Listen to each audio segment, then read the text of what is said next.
네, 진사로입니다.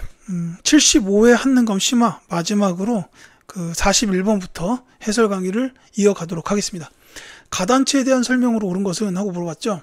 자, 자네 가에서 발행한 잡지 한글 이번호 봤는가? 한글 맞춤법 통일한 개정심판이 발매되었다는 소식 실렸더군. 자, 훈민정음 해례본 발견 후 창제일이 명확해졌는데 10월 9일로 시정한다고 하네. 이렇게 나왔습니다. 자, 이 단체는 바로 조선어학회죠. 이 조선어학회에 관련된 키워드는 대표적으로 두 가지가 있습니다. 한글 맞춤법 통일한 제정한 거, 그 다음에 우리말 큰 사전 편찬을 추진한 거, 이렇게 두 가지가 있어요. 그래서 정답이 4번이에요. 이제 책에 화면에서 나와 있으니까 저 따로 쓰진 않겠습니다. 우리말 큰 사전 편찬을 추진했다. 그래서 말모이를 많이 모아갔는데 이게 이제 조선어 학회 사건으로 탄압을 받죠. 다행히도 이때 이 조선어 학회 분들이 모았던 요 말모이가 나중에 광복 이후에 서울역 지하창고에서 발견이 됩니다. 그래서 우리말 큰 사전이 결국은 편찬이 됐죠. 정말 소중한 자료입니다. 근데 다른 선지들이 꽤나 어렵습니다. 요거는 좀 말씀을 드려야 될 것 같아요. 제가 국문과 출신의 그 자존심으로. 자, 최초로 한글에 띄어쓰기를 도입하였다. 요거는 우리나라 사람이 아닙니다. 이게 스코틀랜드의 존 로스라는 선교사일 거예요, 아마. 이게 1877년인가 아마 그때쯤에 이제 거기 만들었던 책에서 띄어쓰기를 도입해서 읽기 편하게 했고, 이 나중에 헐버트 이 선생도 3인 필지 같은 그런 세계지리 책에서 띄어쓰기를 사용을 했어요. 존 로스라는 스코틀랜드 선교사일 거예요. 제가 필기는 하지만 이거를 외워라라고 말씀은 절대 못 드립니다. 국어 문법서인 대한문전을 편찬하였다. 이거 1900년대에 나온 책인데 이거 쓰신 분이 육일준. 이제 한능검 시험 기준으로는 두 가지가 있어요. 육일준 선생에 대해서 서유견문을 썼다. 그 다음에 조선 중립화론을 주장했다. 이렇게 두 가지 기억하시면 됩니다. 태극서관을 설립해서 서적을 보급하였다. 이거는 신민에서 한 일이죠. 그 다음에 5번에 국문연구소를 두어서 한글을 체계적으로 연구하였다. 이거는 학부. 이거 이제 교육부예요. 1900년대에 있었던 우리 정부 조직 교육부 같은 그런 기관이고, 이 관련된 분으로 주시경 선생은 꼭 기억을 해주십시오. 시험에 자주 출제됩니다. 자, 이렇게 보시면 되겠고, 42번 갈게요. 자, 가에 들어갈 내용으로 가장 적절한 것은 하고 물어봤습니다. 자, 이것은 잡지 별건곤에 실린 사파로 서양식 목장을 한 모던 보이를 풍자한 겁니다. 일제강점기에는 잡지, 라디오 등의 매체를 통해 새로운 근대문화가 소개되었는데 당시 나타난 문화적 현상에 대해서 검색한 거를 말해볼까요? 자, 이렇게 나왔습니다. 자, 자본주의적 소비 문화의 상징인 백화점. 이게 이제 미쯔비시 백화점일 거예요. 이게 도심에 들어섰다라는 거고, 또 하나가 가인데, 그러니까 가에 들어갈 내용은, 즉, 일제강점기에 나타난 문화적 현상이에요. 즉, 선지에서 그냥 일제강점기 찾아주시면 되겠습니다. 정답은 그래서 바로 1번이에요. 나은규의 영화 아리랑이 상영되었습니다. 이게 1920년대에 있었던 일제강점기 때 영화죠. 이렇게 보시면 되겠고, 자, 한글 신문인 제국신문이 간행되었습니다. 요거는 이제 대한제국식이에요. 자, 그리고 정비석의 소설 자유부인이 출판되었습니다. 요거는 6.25 전쟁 직후예요. 1954년인가 아마 그때쯤일 거예요. 그러니까 6.25 전쟁 직후. 안 써도 될 것 같은데 일단 써놓겠습니다. 이 잡지 사상계가 높은 판매 부수를 기록하였습니다. 이 사상계 잡지는 지금도 나오고 있을 거예요. 이게 출간 그다음에 정간이라고 하죠. 중단되는 거. 정간과 복간을 여러 번 거듭했어요. 근데 이게 나온 것도 6.25 전쟁 마지막 시기, 그러니까 1953년 정도부터 할 텐데 이제 그때입니다. 그러니까 1950년대. 근데 이거는 이 사상계 잡지를 처음 발간하셨던 분이 장준하 선생이에요. 요거는 뭐 한능검 시험에 나올 가능성은 솔직히 모르겠지만 정답 될 것 같진 않지만 한번 봐두셨으면 좋겠습니다. 아침 이슬 등의 곡이 금지곡으로 지정되었습니다. 요거는 유신체제 때.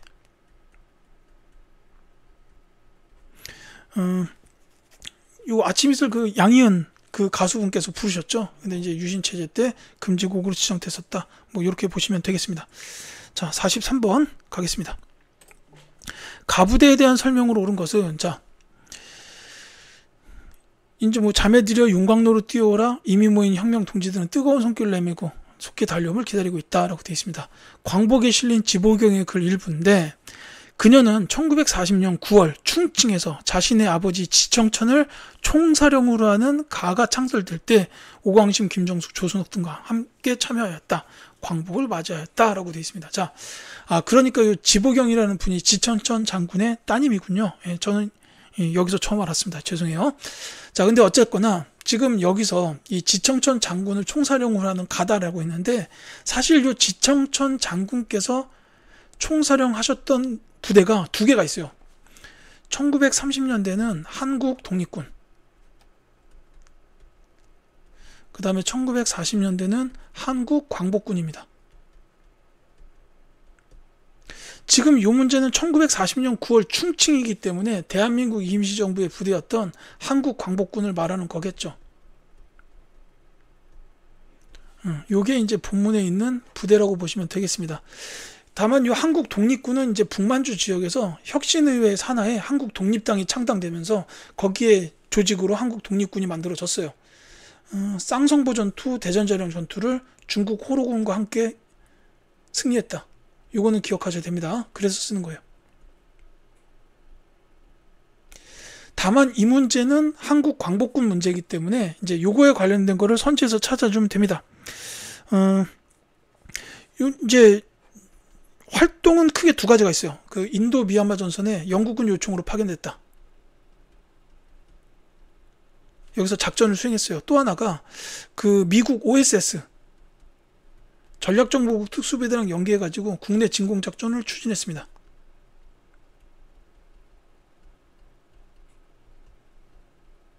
그래서 선지에 보면 이게 있죠. 2번이 정답입니다.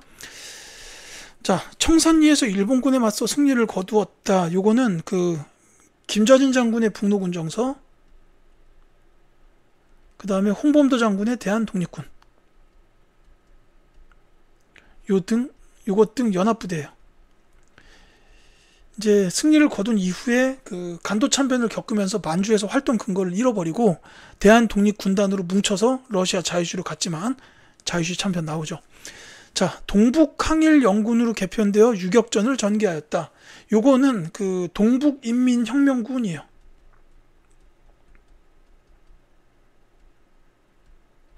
이제 이 부대가 그 전에는 만주 항일 유격대였습니다. 이게 이제 제가 한능검 교재 같은 데 봐도 나오고 이제 이렇게 되긴 되는데, 이게 정답 선지로 나올 가능성은 솔직히 저는 높지 않다고 봐요. 이제 계속 말씀드리는 게, 이 동북항일연군의 지휘관 중에 왜 그 김일성 있잖아요. 북한에 정권 수립한 그 김일성이 있기 때문에 이걸 갖다가 대한민국 시험에서 문제로 굳이 정답으로 낼까 싶기는 합니다. 솔직히. 예. 자, 그 다음에 쌍성보 대전자련 전투 등에서 일본군에 승리하였다 말씀드렸듯이 한국 독립군이에요. 예, 요거는 역시 지청천 장군께서 지휘하신 부대는 맞습니다만 북만주 지역에서 활동했던 1930년대 초의 부대입니다. 자, 중국 관내에서 결성된 최초의 한인 무장 부대 조선의용대. 이건 이제 김원봉 선생이 설립하셨죠. 이 조선의용대가 나중에 두 세력으로 분화됩니다. 화북 세력하고 화북지대라고 보통 부르죠. 그 다음에 잔류세력. 그래서 이 화북 세력의 경우에는 호가장 전투를 치르고 나서 그 다음에 이제 조선의용군으로 분화해요. 그 다음에 이 잔류세력은 한국 광복군에 합류합니다.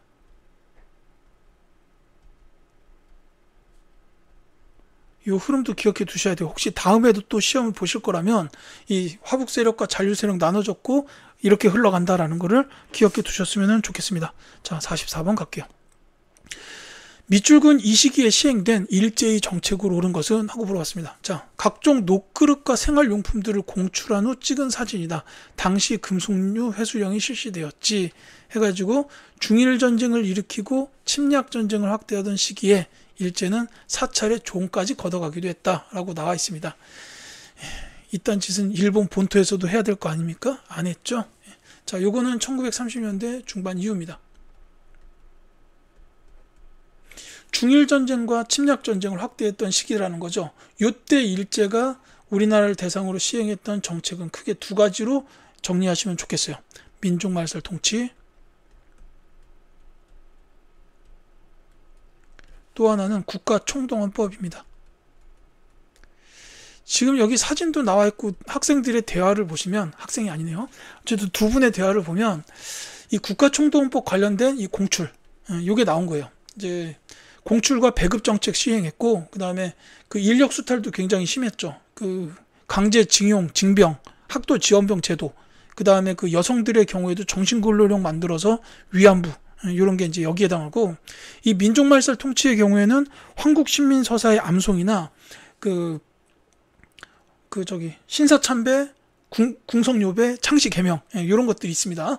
그리고 이제 또 하나가 이 1930년대, 이제 여기 지금 말씀드린 게 선지에 없어서 추가적으로 말씀을 드리자면, 이 1930년대에 이제 생활 통제를 했던 게 이제 애국반을 통해서, 이제 요 2번이 정답이요. 요 애국반이 조직된 게 1930년대인데 이때 이제 한국인의 생활을 통제했다라는 거죠. 이것도 그 민족말살 통치랑 관련이 됩니다. 이렇게 보시면 되겠는데, 이게 조금 이제 어려웠을 수도 있어요. 1점짜리로 보기는 조금 어려운 문제가 아닌가, 이런 생각은 듭니다. 자, 이제 다른 것도 좀 말씀을 드릴게요. 자, 그 신문지법을 제정하였다. 이거는 1900년대, 1907년 정도 될 거예요. 아마 그 1900년대입니다. 일제강점기 직전이죠. 이완용이 제정했을 거예요. 경복궁에서 최초로 조선물상 공진회를 개최하였다. 이건 이제 1910년대입니다. 이게 어떤 그 박람회 개념 같은 건데, 그 일제가 자기네들의 그 식민 통치의 정당성을 홍보하고자 했던 거다, 이렇게 보시면 되겠고, 재정고문 메가타의 주도 아래 화폐 정리 사업, 이것도 1900년대죠. 1차 한일협약과 관련이 되죠. 이때부터 고문 정치가 시작이 되면서 메가타랑 스티븐스가 오죠. 메가타는 재정고문으로 화폐 정리 사업했고 근본이제 시행했고, 그 다음에 그 스티븐스 이 외교 고문은 그 세계 각지를 떠돌면서 왜 대한제국은 일본의 식민지가 되어야 하는가, 이런 소리를 씨부리고 다녔는데, 그래서 이제 나중에 장인환 전명은 두 분께서 이 스티븐스 샌프란시스코에서 저격하시죠.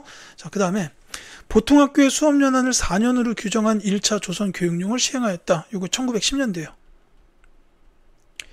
이게 나중에 6년으로 바뀝니다. 이게 1920년에 이렇게 이제 바뀌게 돼요. 이른바 문화통치 시행하면서 이제 일본 본토랑 동일하게 6년 뭐 이렇게 해줬다라는 거죠. 자, 45번 가겠습니다. 다음 성명이 발표된 이후에 사실로 옳은 것은? 하고 물었습니다. 자, 지금 이때 나의 단일한 염원은 3천만 동포와 손을 잡고 통일된 조국, 독립된 조국 달성을 위하여 공동 분투하는 것뿐이다. 나는, 쭉 보시면, 나는 통일된 조국을 건설하려다가 38선을 베고 쓰러질 지언정 일신의 구차한 안위를 위하여 단독 정부를 세우는 데는 협력하지 아니하겠다라고 했어요. 자, 이게 가장 중요한 부분인데, 이 성명을 발표하신 분이 누구냐면 백범 김구 선생입니다. 그러니까 이 김구 선생께서는 그 끝까지 그 통일된 정부를 세우려고 노력을 하셨어요. 그래서 이게 이제 남북협상에 즈음해가지고 남북협상에 즈음해서 나왔다라고 보시면 되겠어요. 자, 이 성명이 발표된 이후의 사실이기 때문에 이게 남북협상에 즈음해서 나왔다라는 걸 알았다면 정답을 찾기가 어렵진 않습니다. 남북협상이 제대로 안 되잖아요. 그래서 이제 그 이후에 50총선거가 시행이 되죠. 정답이 4번이에요. 우리나라 최초의 보통선거인 50총선거가 실시되었다. 이렇게 보시면 되겠습니다. 다른 건 전부 다 요 전입니다. 모스크바 삼국 외상회의가 개최되었다. 이건 이제 그 광복 이후 1945년 12월이죠. 그리고 요 이후에 이제 뭐 미소공동위원회가 열려서 결렬되고 좌업자 운동이 일어나고 2차 미소공동위원회 일어나서 결렬되고 막 이렇게 나옵니다. 자, 송진우, 김성수 등이 한국민주당을 창당하였다도 역시 그 시기입니다. 남북협상 이전 시기고, 그 다음에 좌우합작 7원칙, 이게 이제 좌우합작 운동이죠. 그래서 그 여운형, 김규식 요분들께서 하셨는데, 이게 그 1차 미소공동위원회랑 2차 미소공동위원회 사이, 그리고 이 조선건국준비위원회 여운형 선생님께서 조직하신 거는 1945년 8월 15일 당일이었어요. 그러니까 이때 아예 조선건국준비위원회를 조직하고 조선총독부에서 여운형 선생과 접촉을 했어요. 그래가지고 야 우리 치안을 넘겨야 되는데 협의하자 뭐 해가지고 협의도 하고 막 이랬던. 그래서 이제 요 이후에 조선인민공화국이 선포돼요.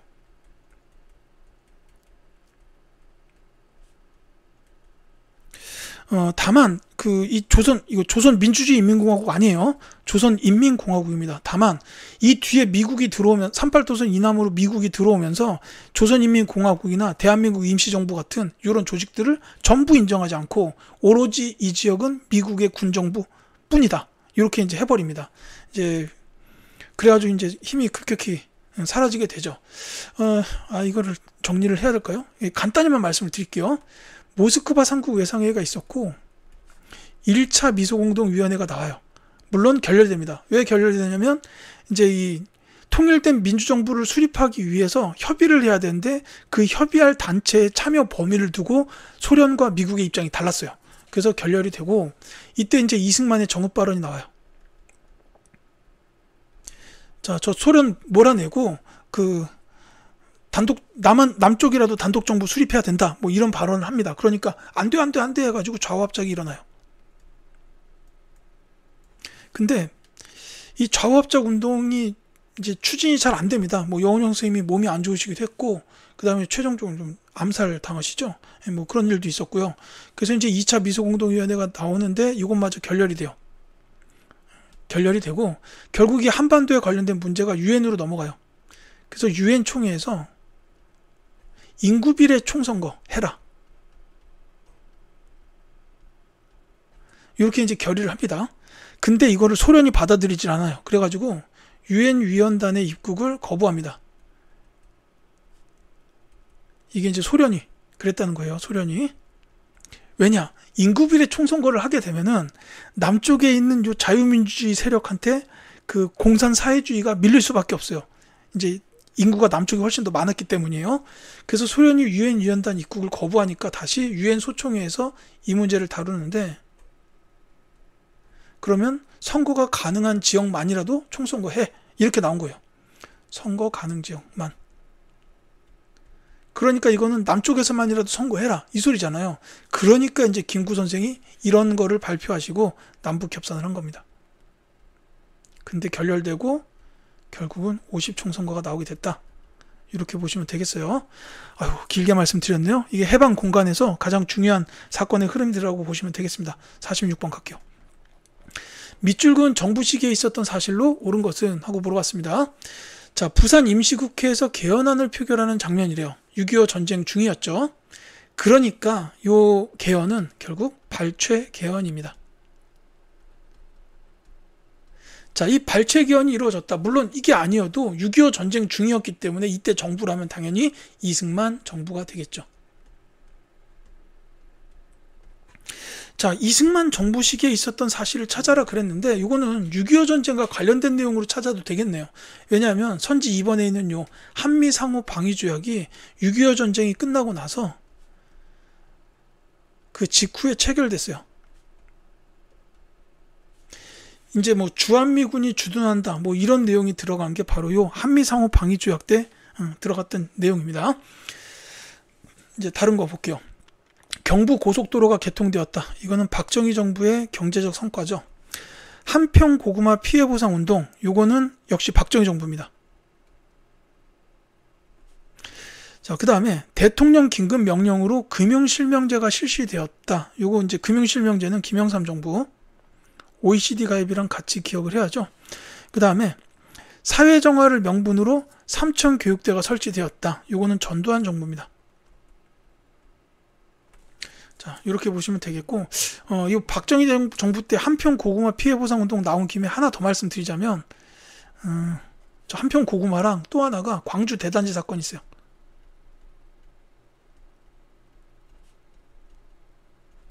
이제 서울 지역에 있었던 빈민들을 갖다가 경기도 광주 쪽으로 이제 강제 이주를 시켜놨는데 약속과 다르게 아무런 집도 시설도 없었어요. 그래서 이 광주 대단지 사람들이 그 사람들이 이제 그 시위를 벌였던 이 사건이 박정희 정부 때 있었다. 이렇게 보시면 되겠습니다. 47번 갈게요.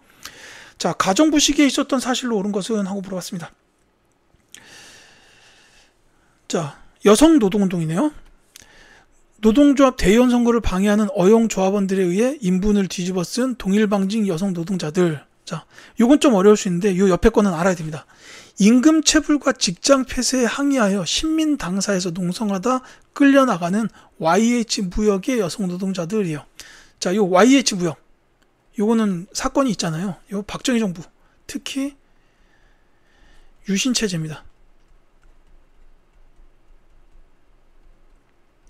사실 요 YH 무역 요 사건에 의해서 요 신민당의 그 당시 대표였던 김영삼이 외신을 불러다 놓고 기자회견을 열었죠. 정부를 비판하고. 그러니까 이제 박정희 대통령이 당시에 권한이 있으니까 그 김영삼의 대통령직을 이제 박탈을 하죠. 그러니까 이것 때문에 부마 민주항쟁이 일어나고, 이 부마 민주항쟁을 어떻게 처리할까를 두고 김재규와 차지철의 의견이 달랐는데, 그때 김재규가 대통령과 차지철을 빵 쏴버린 12.6 사태 때문에 유신 체제가 끝나게 됩니다. 이게 다 1979년에 있었던 일이에요. 자, 그러니까 여기서는 박정희 정부 유신 체제를 찾아주면 되겠습니다. 정답은 5번이죠. 긴급조치 철폐 등을 요구하는 3.1민주 구국선언이 발표됐다. 이게 유신 체제 때 있었던 일입니다.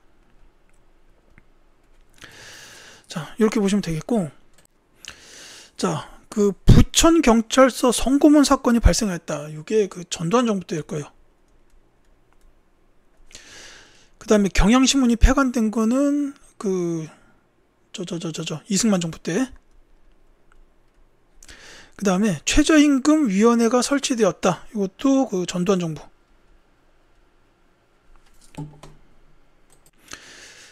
그리고 저 지방자치제 전면 시행은 김영삼 정부 때라고 보시면 되겠죠.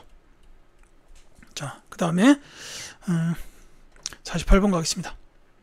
밑줄근 민주화 운동에 대한 설명으로 옳은 것은 하고 물어봤죠. 자, 사진 속에 쓰러진 인물이 이한열이지라고 물어봤네요. 호원철폐랑 독재타도를 외친 민주화 운동이다. 자, 요분이 이한열 열사래요. 자, 요거는 6월 민주항쟁입니다. 자, 이렇게 이한열 열사께서 이제 최루탄까지 맞아가면서 피를 흘려가면서 이렇게 이제 싸웠던 이유가 뭐냐? 그게 호원철폐 독재타도죠. 결국은 호원철폐하고 독재타도 됩니다. 예. 호원철폐라는 게 이제 그 대통령 간선제도를 이제 철폐하자. 이렇게 된 건데, 따라서 정답이 3번이에요. 이 6월 민주항쟁의 결과로 6.29 민주화 선언이 나옵니다. 그래서 이제 국민들의 뜻에 따라서 대통령 직선제 하겠습니다 해가지고 헌법을 바꿔내서 5년 단임의 대통령 직선제 개헌을 이끌어내게 되었다라는 거죠. 지금 대통령 선거 제도가 5년 단임의 직선제, 9차 기원이 지금까지도 유지되는 상태다라고 보면 되겠습니다. 자, 유신체제 붕괴의 배경이 되었다. 이게 민주화 운동으로 보자면 제가 아까 YH 무역 사건 말씀 드릴 때 했는데 부마 민주항쟁이고요. 당시 대통령이 하야하는 결과를 가져왔다. 4.19 혁명입니다. 이승만이 하야했죠. 시위 과정에서 시민군이 자발적으로 조직됐던 거는 5.18 민주화운동. 굴욕적인 한일 국교 정상화에 반대하며 일어났다라는 것은 박정희 정부 초기에 있었던 6.3 시위를 말합니다. 자, 이렇게 보시면 되겠고 49번 갈게요. 다음 기사 내용이 보도된 정부 시기에 있었던 사실로 옳은 것은 하고 물어봤습니다. 자, 그 하나회 청산 매듭이래요. 자, 그 이번 인사는 문민정부 출범 직후인 지난해 3월 8일 육군 참모총장과 기무사령관을 전격적으로 예편 조치하면서 진행된 사조직 청산 작업을 마무리한 것이다. 안정과 결속을 다지는 계기가 될 것으로 기대하고 있다라고 되어 있습니다. 이 문제도 꽤나 어렵네요. 본문 선지가 전부 어렵습니다. 하나회 청산을 매듭지었다. 요건 이제 군대 내 사조직이었죠. 그 장성들이 있었던 조직인데 요걸 갖다가 청산을 시켰다라는 거죠. 그러니까 요거는 이제 하나회 청산으로 찾을 수도 있고, 그나마 가장 대표적인 키워드는 문민정부가 되겠네요. 이 문민정부는 김영삼 정부를 말합니다. 그러니까 이 김영삼 정부 때 이 군대 내 사조직 하나회를 청산시켰다라는 거, 요것도 이제 같이 기억하셔야 되죠. 김영삼 정부에 관련된 사실을 찾아줘라라고 했는데 요거는 선지가 워낙 이제 정답 선지가 워낙 어려워요. 그래서 하나하나 다 말씀을 드릴게요. 칠레와의 자유무역 협정이 체결되었다. 요 칠레와 체결된 거는 노무현 정부입니다. 아니죠. 김대중 정부요. 죄송해요. 김대중 정부입니다. 그 FTA 쪽으로 말하자면은 미국하고 체결된 게 노무현 정부 때고, 그 다음에 중국하고 체결된 거는 박근혜 정부 때입니다. 자, 그 다음에 처음으로 수출액 100억 달러의 달성. 요거는 김영삼, 자꾸 왜 이러죠? 박정희 정부입니다. 자, 그 다음에 서울과 평양에서 7사단부 공동성명이 발표된 것도 역시 박정희 정부 때 일이죠.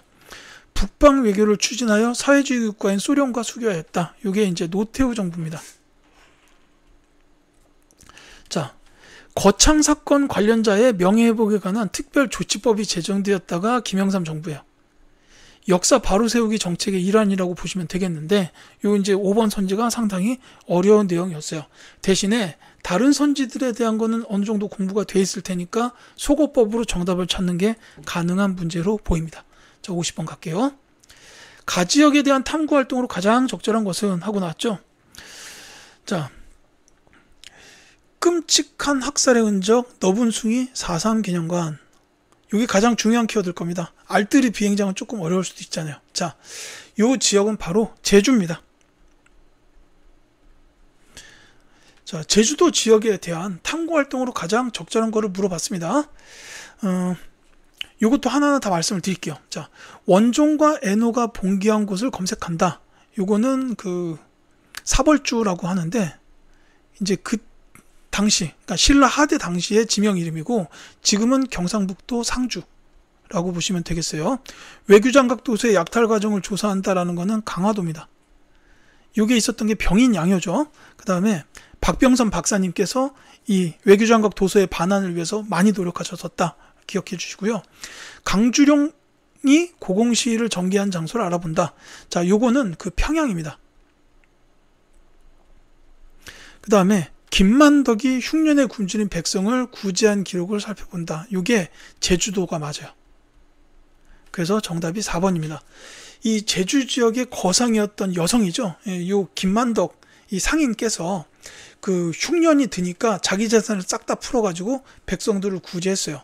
그리고 요게 요 시기가 정조 시기입니다. 그래서 요 정조가 이 김만덕을 불러다가 이제 공로를 치하하고 원하는 게 있는가라고 물어봐요.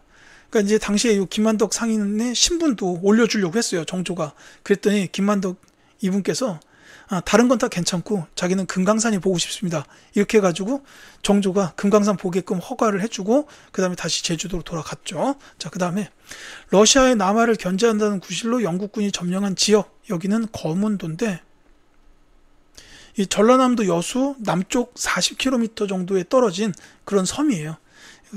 이게 이제 있었던 시기가 1885년입니다. 거문도라고 보시면 되겠어요. 그리고 이제 요 4.3 기념관 보고 제주라는 걸 바로 알아야 되는 게 이제 4.3 사건. 남한만의 단독 선거에 반대했던 사람들이 제주 지역으로 왔다가 그 토벌대가 파견이 돼서 그 선거에 반대하는 그 세력들을 없애면 되는데, 이 과정에서 무고한 제주 시민들까지 희생이 돼버렸던 그런 사건이죠. 그리고 이게 이제 나중에 노무현 정부 때 그 대통령이 공식적으로 나라가 잘못했습니다라고 사과까지 하는 이런 일로 이어졌다라는 거 같이 기억해 주시면 되겠습니다. 자, 이렇게 해서 그 8월 9일 오늘 시행된 75회 한국사 능력검정시험 심화에 대한 해설 강의를 모두 마치겠습니다. 이렇게 이제 해설을 드리다 보니까 좀 어려웠던 문제들이 꽤 있었다라는 생각이 드네요.